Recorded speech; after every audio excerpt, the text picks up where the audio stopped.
The All Blacks may have ended their 2025 season with a 52-26 victory over Wales, but make no mistake, this result raises more questions than answers. Yes, the scoreboard looks comfortable. Yes, the All Blacks ran away with it in the final 20 minutes, but if you actually watch the match, you know exactly why New Zealand fans are still worried heading into 2026. New Zealand made mass alterations, but even a heavily rotated All Blacks side should have blown this struggling Wales team away from the first whistle. Instead, the visitors just about achieved that aim, and only after the bench came on to save them. For 50 minutes, the All Blacks were flat, sloppy, and fragile under pressure.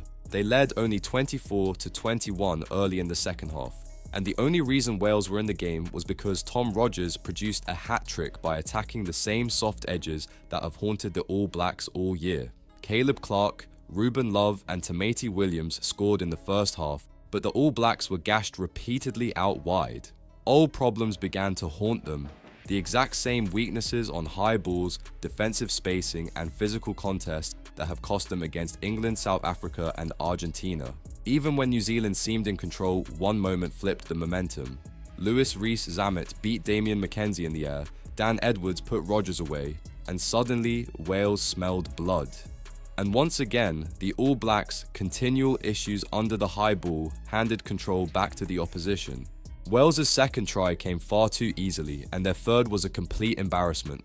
Soft defense, and a prop allowing Williams to roll out of a tackle unopposed. These aren't minor mistakes, these are structural failures that elite teams exploit every time. After the break, it got worse. Rogers completed his hat-trick by simply exposing the All Blacks' weakness in the wider channels. That phrase could describe half of New Zealand's defensive collapses in the Robertson era. Rogers barely had to work for it. He sped down the left and avoided the cover tackle to score. And then, at 24-21, with the Principality Stadium exploding and Wales believing the impossible, the All Blacks had 2 tries disallowed in a row, Clarke for a knock-on, Jordan for being held up.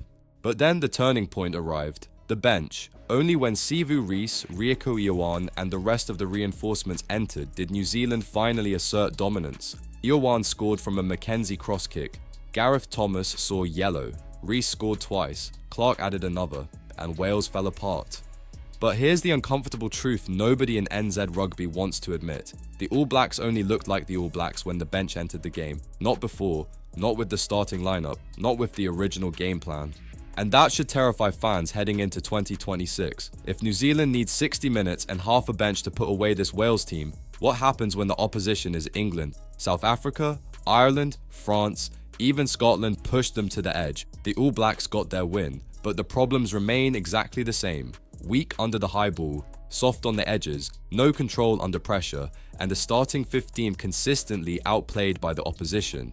So now the only question left is this: was this a rebound, or just another warning sign that the All Blacks are not ready for 2026?